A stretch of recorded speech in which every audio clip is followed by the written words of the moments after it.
Welcome to the My Curious Colleague podcast with your host, me, Denise Vinieri. We'll be talking all things consumer relations with a focus on consumer product goods organizations and the brand specialist and analyst roles and responsibilities. So, if you like CPGs like I like CPGs, marketing, insights, and caring deeply for your consumers, well, take a listen.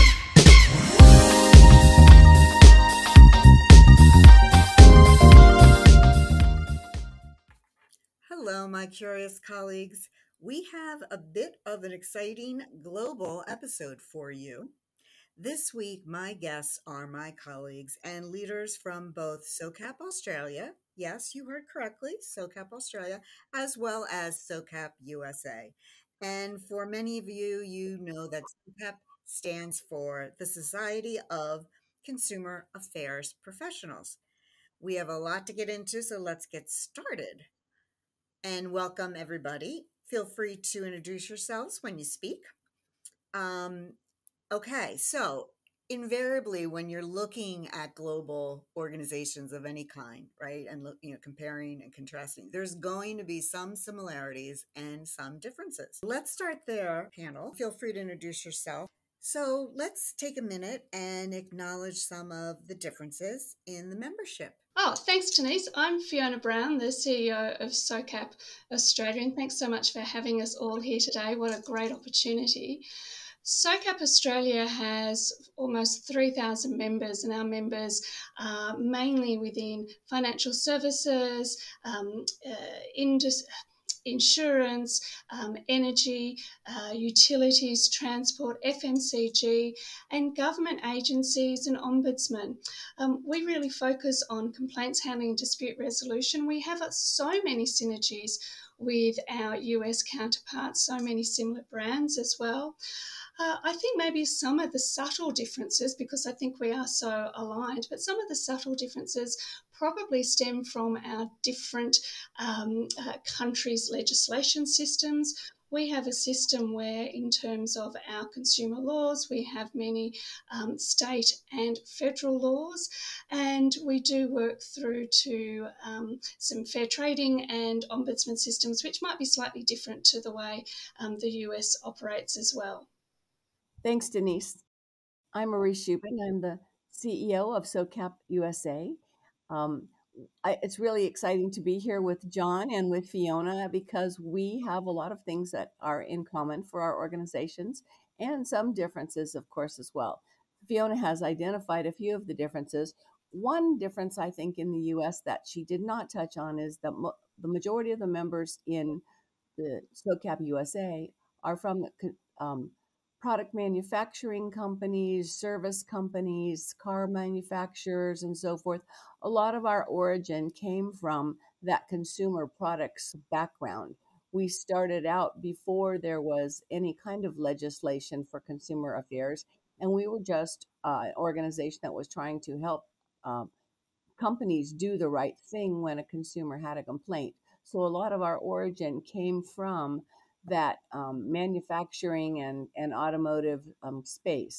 Over the years, we've evolved and we've gotten much more into other things like finances and healthcare and some of the other things. But one of our basic differences, I think, is just the origin coming out of the consumer product space.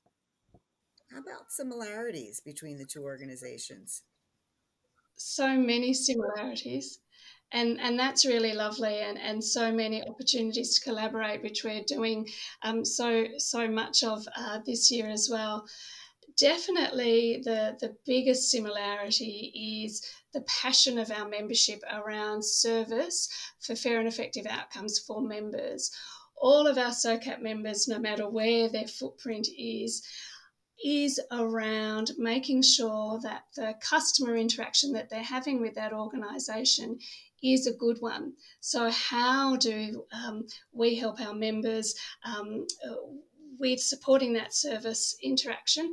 How do we help our members when that service interaction is in terms of complaint or a dispute? and really looking after those key areas of fairness, looking after consumers who might be having areas of vulnerability. And I think that's some of the things that we do have very closely aligned, making sure that our members are working to best practice around communications, around adhering to laws. And of course, one of the other great things that we do is really have great networking opportunities so that we can really collaborate amongst our membership as well. And I'd like to add to that as well that I think one of our biggest similarities in our organizations, besides the passion, is that we are organizations that strive to educate our members. Both of our associations have strong programs on training and development at all levels, from the first level frontline agent up to the most senior executive in the consumer affairs space. We offer training and programming for all of those, and we use the other thing is that we use the latest technologies. We try to make available to our members the most available technology so that they can serve their consumers most effectively. Over the years, the industry has evolved. It's from letter writing to and phones to all kinds of other electronic media, social media, chat, texting, etc. And our organizations have provided training on how best to approach those kinds of resolutions and how best to communicate to consumers within those mediums. Yeah, a lot of great reasons to consider being a member for both organizations, for sure. For sure. So, one of the things that Australia's got on the docket for this month is celebrating World Consumer Rights Day. So, anyone can start this one. Would you like to tell us about the World Consumer Rights Day a bit? Sure, Denise. This is John Cox. I'm the 2022 chair for SOCAP in the U.S. Happy to be here, and thanks for having us. This is a great opportunity for us to collaborate here as two organizations striving to make our professional lives much better. So the World Consumer Rights Day started here in the U.S. as the Consumer Bill of Rights back in the era with President Kennedy, and it started with 4 rights, and later on down the line they added 4 more. So we've got a total of 8 consumer rights at this point. Fiona, can you build on that at all and kind of where it's gone or where it is now? Yeah, sure. Thank you. So each year, thanks so much, John. Each year, World Consumer Rights Day focuses on a particular theme of importance to consumers right around the world. Some of them in the past have been around sustainable consumers, tackling plastic, good phone service, those types of really important issues that make a difference to the everyday lives of consumers. And this year it is around fair digital finance, and it really is an opportunity for businesses to look at what fair digital finance means for the way they operate and provide services, and what that means for consumers who are more and more opting in some cases, to becoming far more digitised in their take up of financial services. John, what's cooking in the U.S. that's of concern right now, kind of building on what Fiona was mentioning? Yeah, sure. I think definitely there's a global concern for consumer data privacy, and I think Marie alluded to it a little bit earlier, how the U.S. Before we get on, how the U.S. doesn't have a national standard for consumer data privacy. But right now, CCPA is a big hot ticket here in the States. Making sure making sure data privacy, personal information isn't stolen or reused for any type of fraudulent scheme. At SOCAP, we try to have speakers to help educate our members on data privacy best practices. We had a great event last fall specific to that. And one of the things that we've seen, I think, across a lot of companies here in the U.S.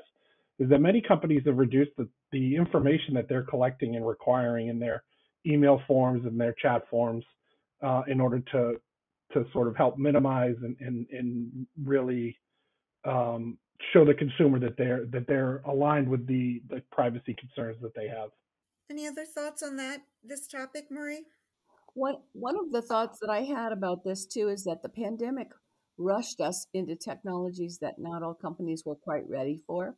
And we did it under duress and in a crunch because the pandemic restricted in person, face to face, and other methods. And it put a burden on an awful lot of retailers to develop means for customers to shop without being in the stores and to exchange goods without taking it back to the store, things like that, which put an awful lot of things into the digital space that perhaps were not quite ready to go there yet. And so companies have been forced to come up with solutions very quickly to manage the digital space for all sorts of things, not just the financial piece of it, but of course when you buy something that's a financial transaction, but going beyond that to the whole notion of exchanges or returns or delivery services, all of those things that have become um, available in the digital space now have assumed that most people have access to digital devices,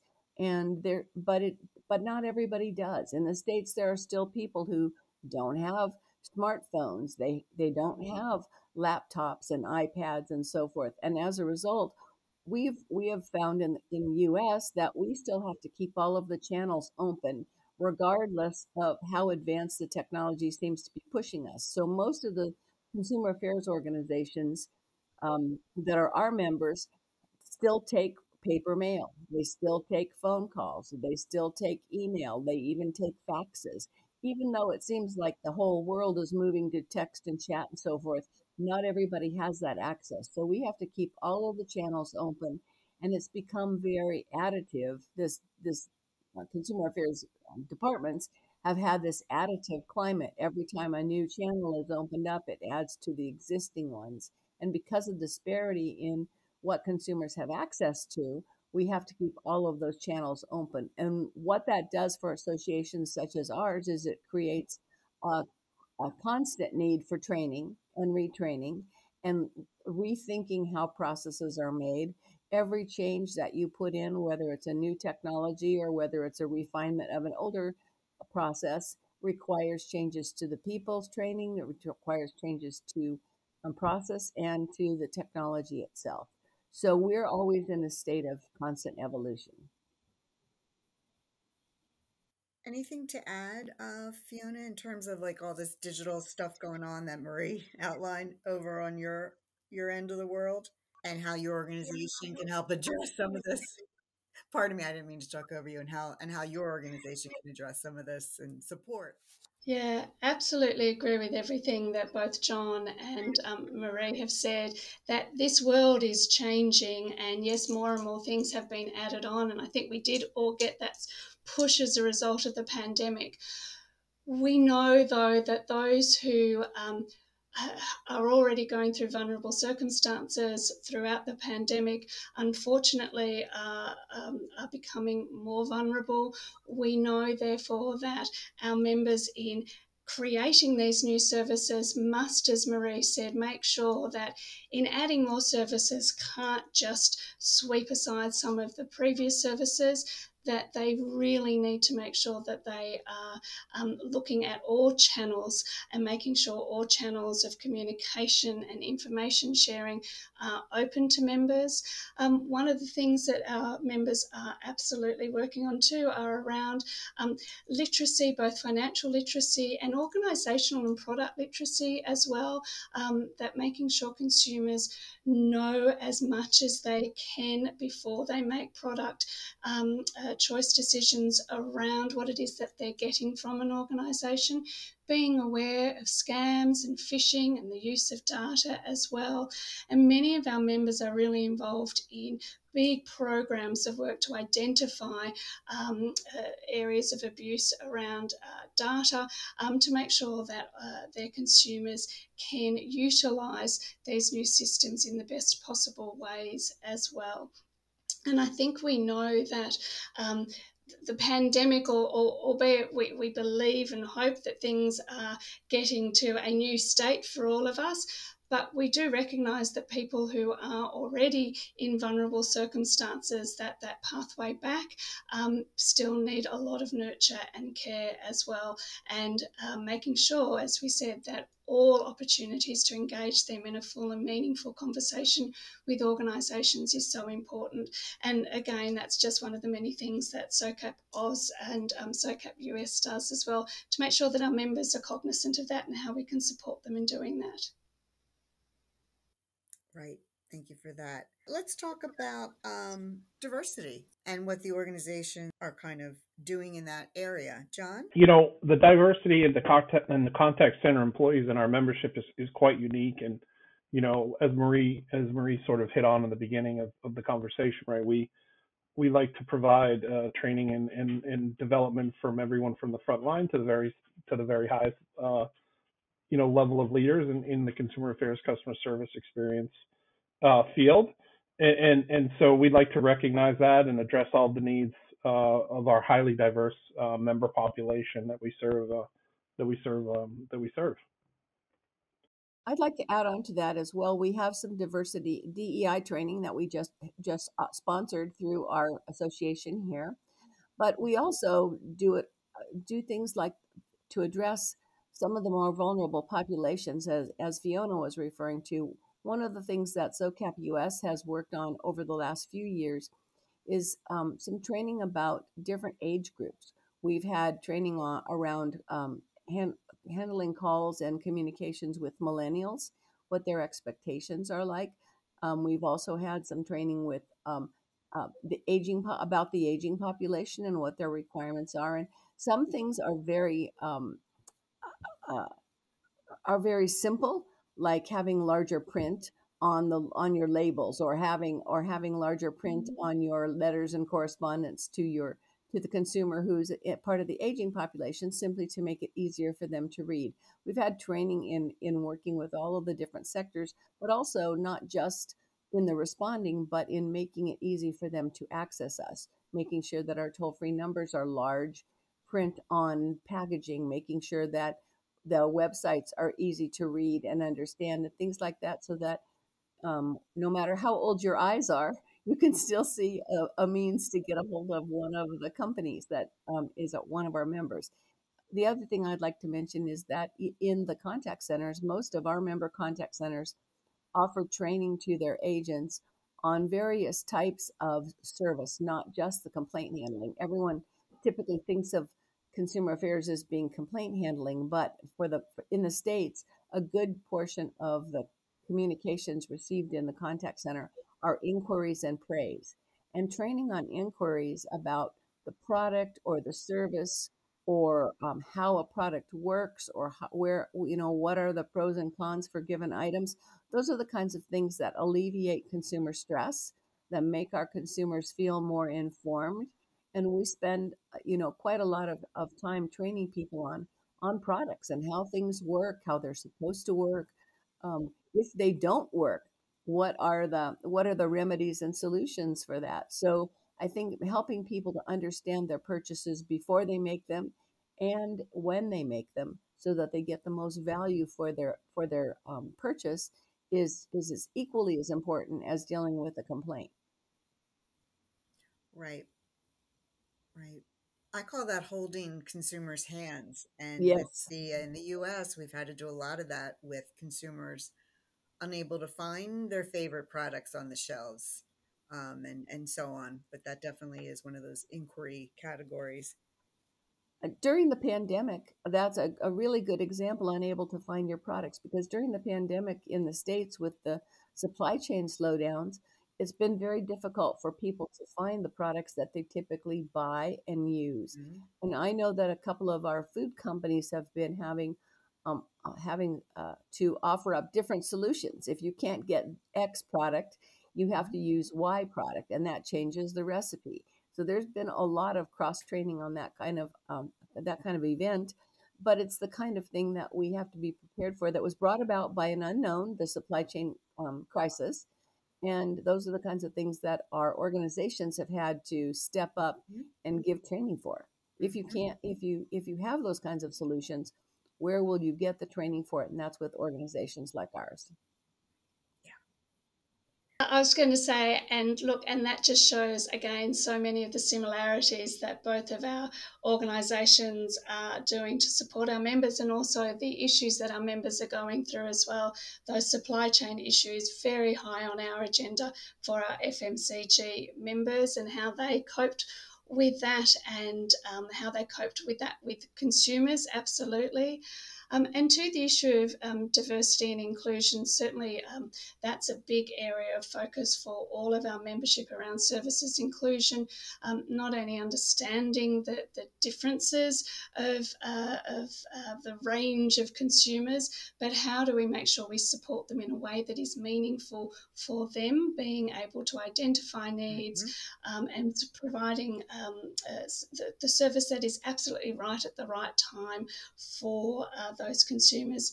And also we provide service training around that, and also unconscious bias, which has been something that we've all spoken about for many years, but really what does that mean in terms of providing service as well. So there's a lot of great work that's being done across both organisations here to make sure Mhm. that our members are really being able to focus on the specific needs of the consumer, no matter who they are, where they are, and what they're going through, so that we can really have those one-on-one, really important conversations that's needed at that point of call. Yeah. One of the things that I would like to raise too is that when Fiona approached us about World Consumer Rights Day, we thought it was a really worthwhile endeavor right now, because people need to be reminded that they do have consumer rights, that there is a consumer bill of rights operating in our country as well as many other countries, and that they do have options. And by contacting some of our companies through the consumer affairs departments and so forth, we can help them get on the right path to solving their problems. But they have to first be aware of it. So celebrating World Consumer Rights Day is one way to place that into the forefront and get that out to the public a little bit more. Yeah, it was new to me, to be perfectly honest, that particular day. I mean, I knew Mm. of our Bill of Rights, so I appreciate us having this conversation. We're getting close to the end here. I want to wrap up. Is there anything else? We'll start with Australia, of course. Anything else um, that your organizations are doing to support consumers that maybe you haven't answered, and in particular, digital compensation, digital space support? Yeah, thanks, Denise. The theme for us this year is recharting 2022 and navigating the new. And through that, it really is looking at consumer service through the lenses of fairness, the perceptions of fairness, and understanding vulnerability. As I said previously, the impacts that we've all gone through as a result of the pandemic are not just going to go away. So that is one of the things that we are looking at right through this year and likely beyond. What does vulnerability look like for a consumer? How do we support consumers who are going through vulnerable circumstances? And deeper diving through that, how do we overlay and ensure fairness and the perceptions of fairness from the customer's point of view, from the organisation's point of view, are all overlaid as well, so that each person who is having those interactions are walking away with a service interaction that they are feeling good about, that they understand the approaches, and they understand every element of the service that they've had from that organisation. So there's definitely a lot of work that we'll be doing with our members around that perception of fairness. Hmm. Will that be reflected, Fiona, in maybe an upcoming complaints management conference or any training you've got on the docket Oh, that you want to give a yeah, shout out absolutely. to? Oh, absolutely, Denise. So this year we've relaunched our certification, our SOCAP Complaints Professional Certification Scheme, and right through that is driven fairness, the 5 key criteria for best practice complaints handling, and a key one of those is around fair service and procedural fairness. And right through this year we have a number of events which focus on fairness, delivery of fairness, and of course, that all leads up to our major event this year, which is our symposium in August. And yes, we will be in person. Everything is crossed for that. And we're looking forward to that in August in Melbourne, Victoria this year. Wow. Wow, is right. Thank you for that update. Um, Marie, anything you want to wrap up or your thoughts around all this digital stuff? Well, we have our upcoming spring symposium in Phoenix this year. It'll be in May. And one of the things we're going to be focusing on, pardon me, is technology in the consumer affairs department. But part of our perspective is the fairness aspect of it, in the sense that we have to look at all the technologies. We're not going to be focused just on the shiny new toy or whatever the hottest new thing is. You can't eliminate all of the other things that work for your consumers.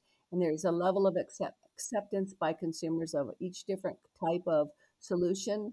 One of the areas we are working on with our members is consumer compensation, whether it's actually sending a replacement product to a consumer, or you're sending them a digital coupon, or you're giving them credit through Zelle, or there's so many different means now. But Yeah. our goal is to make sure that our consumers have choice, and that they have the options that work best for them, so that we can maintain fairness in our practices. Not every consumer is going to have access to an account where they can transfer funds in under Zelle. Not every consumer is going to have a goal, an ability to take an electronic coupon. Not every consumer is going to want an electronic coupon. So our goal here is understanding all the technology that's out there, and then stressing choosing the right things for servicing the consumers that we are working with at the moment. Excellent. Thank you. All right. Well, we have come to the end of the podcast and just really appreciate all of your participation. Thank you, my new colleague, Fiona Brown from SOCAP Australia. Of course, we've got the ever popular Marie Shubin, president of SOCAP International, and John Cox, senior consumer affairs at Wellness Pet. So again, thank you, panel. I appreciate everyone's participation. Thank you, Denise, and we'll look Yeah. forward to celebrating with you on March 15th, World Consumer Rights Day. That's right. Very close to my own birthday, Thanks, so everyone. it'll be like a double celebration. Thanks, Fiona.